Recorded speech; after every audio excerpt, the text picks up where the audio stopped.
গো সংরক্ষণ সে আজাদি, মানে এরা গরু কেটে খেতে চায়। কে civic civic volunteer, civic police, এরা কে, কোন যোগ্যতায় নির্বাচিত হয়েছে এরা বা নির্বাচিত হয়?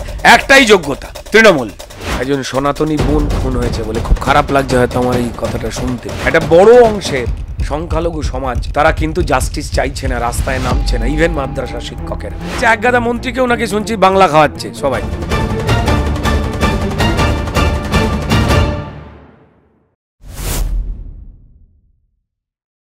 সুপ্রিম কোর্টে কিছু মামলা এখনো আটকে রয়েছে, কিন্তু সেই জায়গায় বামেদের তরফ থেকে একটা অভিযোগ তোলা হচ্ছে যে কেন্দ্রের সঙ্গে রাজ্যের বা বিজেপির সঙ্গে তৃণমূলের সেটিং চলছে। আপনি এই রাজ্যে সত্যি কথা বলতে পারবেন। আবার বলছি যে আমাদের সম্মানীয় যারা বিচারক বসে রয়েছেন সুপ্রিম কোর্টে, তারা যদি পশ্চিমবঙ্গে থাকতেন এক সপ্তাহে রায় দিয়ে দিতেন, পুরো নবান্নকে জেলে পাঠিয়ে দিতেন, বিনীত গোয়েল, মমতা বন্দ্যোপাধ্যায় সমেত। কারণ তারা এই রাজ্যে কি হয় রোজ দেখতে পেতেন। তবে জানি না, লোকে এটা অদ্ভুত কথা বলে, প্রমাণের পরে তারা দেখতে পায় যে পশ্চিমবঙ্গে যখনই সম্মানীয় হাইকোর্ট এই রাজ্য সরকারের যা দুর্নীতি, এই তৃণমূল দলের যা দুর্নীতি, যাতে তারা জেল বা ফাঁসি হয়ে যেতে পারে, সেই মামলা যখনই হাইকোর্ট কড়া কোনো রায় দিয়ে দেয়, সেই মামলা নিয়ে তৃণমূল বা রাজ্য সরকার, তৃণমূল পরিচালিত, তারা পৌঁছে যায় সুপ্রিম কোর্টে। আর সুপ্রিম কোর্টের সমস্ত রাজ্যের মামলা দ্রুত নিষ্পত্তি হয় বা সঠিক নিয়মে নিষ্পত্তি হয়।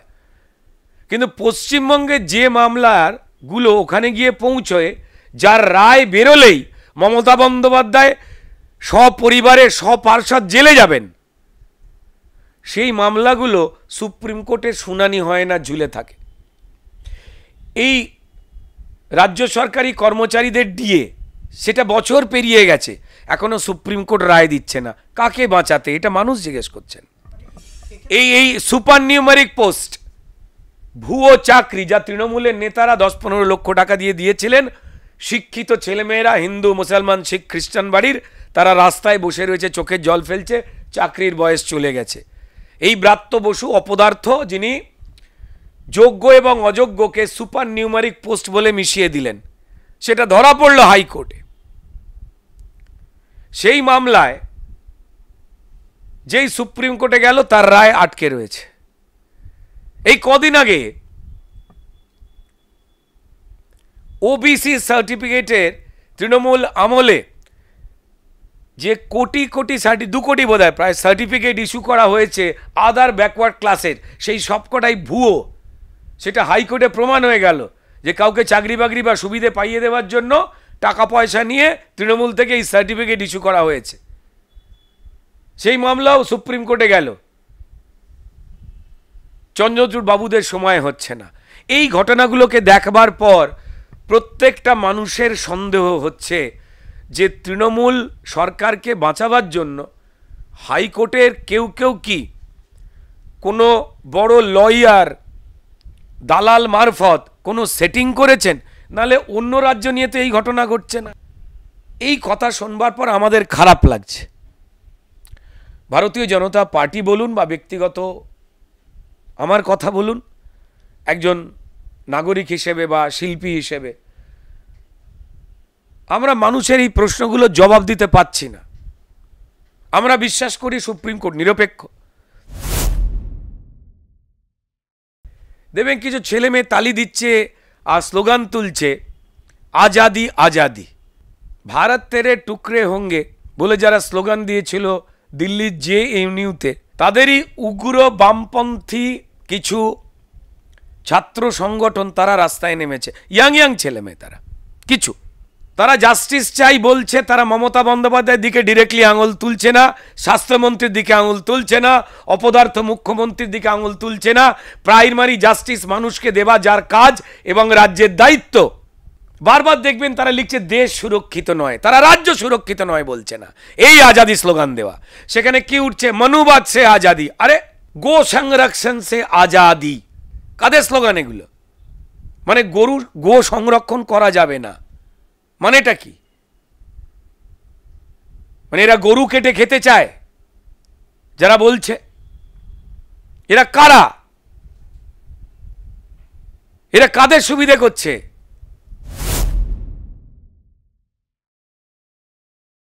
যারা পার্লামেন্টে যারা ক্ষতি করেছিল, যাদের ফাঁসি হয়েছিল, তাদের পক্ষে স্লোগান দিয়েছিল, এই দেশ টুকরো টুকরো হওয়ার স্লোগান দিয়েছিল, তাদের স্লোগানই এইখানে কিছু লোক দিচ্ছে, কিছু ছেলে মেয়ে দিচ্ছে।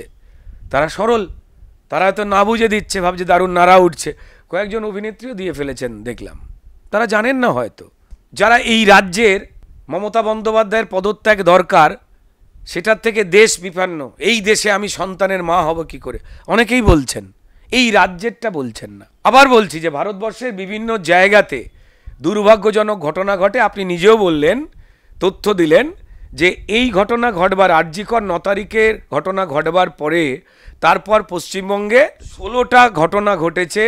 হয় মহিলাকে খুন করে দেওয়া হয়েছে, বা তাকে নির্যাতন করা হয়েছে, ফালা ফালা বডি উদ্ধার হয়েছে, একজন ছাত্রীকে মাথায় কোপ মেরে দিল, ঝরঝর করে ভিডিওটা, মানে আমি সোশ্যাল মিডিয়াতে দিতে পারলাম না, মানে নিজেরই শরীর খারাপ করছিল। তো আলটিমেটলি কি, তার মানে তো প্রমাণিত হচ্ছে যে আমার এখানে পুলিশ প্রশাসন, যাদের কাজই হচ্ছে তৃণমূলের ক্রিমিনালদের বাঁচানো, এ তো আমরা সবাই জানি, তারা মানুষকে নিরাপত্তা দেবে না তৃণমূলের চোর ডাকাতদের খুনিদের বাঁচাবে? রিক্সাওয়ালার অব্দি উই ওয়ান্ট জাস্টিসের আন্দোলনে নেমেছে, যারা সুইগি জোম্যাটো করেন, যারা এই ছেলে মেয়েগুলো, তারাও নেমেছে, প্রত্যেকটা সংগঠন নেমেছে। কি মুশকিলটা হচ্ছে মমতা বন্দ্যোপাধ্যায় যারা ভোট ব্যাংক, তারা কিন্তু এটার বিরোধিতা করছে। সমস্ত শিক্ষক সমাজ নেমে গেছে রাস্তায়, মাদ্রাসা নেমেছে? আগে না স্যার, খেয়াল করে দেখুন। আমি যারা মাদ্রাসা শিক্ষক রয়েছেন, আমি তাদের বিনয়ের সঙ্গে প্রশ্ন করতে চাই, আপনারা এই হত্যার পক্ষে? রাজ্য সরকার যেভাবে মিথ্যেবাদী বানাচ্ছে মৃতার বাবা মাকে, মমতা বন্দ্যোপাধ্যায়, তিনি পুলিশ মন্ত্রী, স্বাস্থ্যমন্ত্রী, যেভাবে তড়িঘড়ি দেহটাকে পুড়িয়ে প্রমাণটাকে চিরকাল লোপাট করে দেওয়া হলো, আপনারা তার পক্ষে? একজন জুনিয়র ডাক্তার মারা গেছে, ছাত্রী, আপনারা তার পক্ষে? পুরো সমাজ যখন নামলো, তখন মাদ্রাসা থেকে আশা করেছিলাম অন্তত শিক্ষকেরা নামবেন, নাকি 2024 যেভাবে ফতোয়া আপনারা দিয়েছিলেন, আপনাদের চাল ডাল চাকরি যে তৃণমূল চুরি করছে, যে ইমাম সাহেবেরা, তাদেরই মতো আপনাদের যারা চুরি করছে তাদের পক্ষে আপনারা চুপ করেছিলেন চুরি জচ্চুরি নিয়ে, এই খুনটা নিয়েও আপনারা নামছেন না? নাকি একজন সনাতনী বোন খুন হয়েছে বলে, খুব খারাপ লাগছে হয়তো আমার এই কথাটা শুনতে, কিন্তু this is the ultimate truth. তাদের রাত জাগা বাদ দিন, একটা বড় অংশের সংখ্যালঘু সমাজ, তারা কিন্তু জাস্টিস চাইছে না, রাস্তায় নামছে না, ইভেন মাদ্রাসা শিক্ষকেরা, এটা ভয় দেখাচ্ছে। কিন্তু আমি জানি না তাদের প্রতি পশ্চিমবঙ্গের সমস্ত মানুষের রিয়াকশন এরপর কি হবে। কর্মসংস্থানের নামে সিভিক ভলেন্টিয়ার নিয়োগ হলো, সেই সিভিক ভলেন্টিয়ারের না না না না, সম্পূর্ণ ভুল। কর্মসংস্থানের নামে সিভিক ভলেন্টিয়ার নিয়োগ হয়নি। যারা তৃণমূলের হয়ে গিয়ে তোলাবাজি করে, গুন্ডামি করে, তাদের পরিবারের একজনকে তৃণমূল হওয়ার যোগ্যতায় সরকারি অফিসাররা, যারা তৃণমূলের পক্ষে, সেটা পুলিশ অফিসার হোক বা অন্য অফিসার হোক, তারা হাত পেতে মানুষের থেকে ঘুষ নেবে না। তাই ঘুষ নেওয়ার জন্য একটা মাইনে করা এজেন্ট রিক্রুট করা হলো, একটা ক্রাইম করা এজেন্ট রিক্রুট করা হলো, যার কোনো রকম যোগ্যতার দরকার হয় না। আমাদের ট্যাক্সের টাকায় মাইনে কে দিচ্ছে? মমতা বন্দ্যোপাধ্যায়। কাকে দিচ্ছে? তৃণমূলকে মাইনে দিচ্ছে। অর্থাৎ আমাদের ট্যাক্সের টাকা কিভাবে তৃণমূল চুরি করবে, তৃণমূলকে চাকরি দিয়েই নিজেদের ঘরে ঢোকাবে, মমতা বন্দ্যোপাধ্যায় সেই পরিকল্পনার মাথা। কে সিভিক সিভিক ভলেন্টিয়ার, সিভিক পুলিশেরা কে? কোন যোগ্যতায় নির্বাচিত হয়েছে এরা বা নির্বাচিত হয়? একটাই যোগ্যতা, তৃণমূল। এই আনিস খানকে মেরেছিল কারা? সিভিক। আরজিকর সিভিক, সঙ্গে কে ছিল? তৃণমূলের পুলিশ। আনিস খানের দেহ কিন্তু পরিষ্কার, কবর থেকে, যেহেতু কবর, ওটা কবর থেকে দ্বিতীয়বার তুলে পোস্টমর্টম করা হয়েছিল। কাঞ্চন মল্লিক আপনার দীর্ঘদিনের বন্ধু, এই ঘটনার পর হঠাৎ কাঞ্চন মল্লিককে বলতে শোনা গেল যে ডাক্তাররা কি বোনাস নেবেন না, কিভাবে দেখছেন? দেখুন, কাঞ্চন মল্লিক যে কথা বলেছেন সেই কথা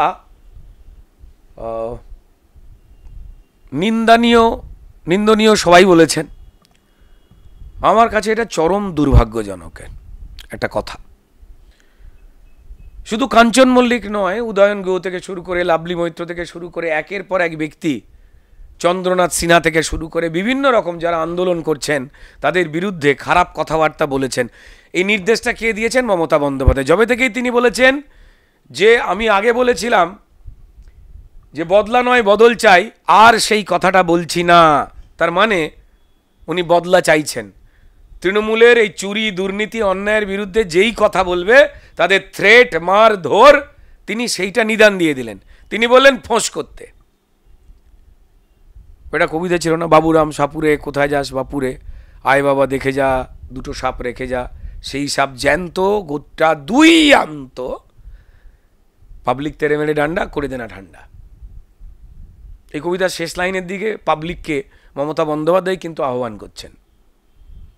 কেমন? তো দুর্ভাগ্যজনক। আমি কাঞ্চনকে পার্সোনালি যতটা চিনি, এদের দলের নিয়ম হচ্ছে হয় তুমি অন্যায় করো নিজে, আর না পারলে যারা অন্যায় করছে তাদের পক্ষে চুপ করে থাকো বা সাপোর্ট করো। এটাই দলের নিয়ম। তবে তোমার প্রমোশন, তবে তোমার দলে টিকে থাকা, নাহলে তুমি টিকিট পাবে না, কাউন্সিলর হতে পারবে না, কিচ্ছু হতে পারবে না। যেমন জগৎ সরকাররা বেরিয়ে গেলেন, তিনি পারছেন না, তৃণমূলের সঙ্গে দলটার সঙ্গে থাকতে পারছেন না, দল ছাড়লেন, সাংসদ পদ ছাড়লেন। বাকিরা হয়তো ভয়ে রয়েছে। যেখানে রাজ্য সরকার প্রমাণ লোপাট করতে আর খুনিদের বাঁচাতে নেমেছে, যেখানে এরা প্রমাণটাকেই ওয়াশ আউট করে দিয়েছে, সিবিআই কেন যে কোনো তদন্তকারী সংস্থার পক্ষে খুব কঠিন তাড়াতাড়ি রায় দেওয়া। নির্ভয়ার বিচার হতে সময় লেগেছিল 7 বছর, ফাঁসি হয়েছিল। মমতা বন্দ্যোপাধ্যায় লোকের মন পেতে নাটক করতে গিয়ে তৃণমূল অপরাজিতা বিল নিয়ে এলো, তাড়াতাড়ি কিভাবে শাস্তি দেওয়া যায়।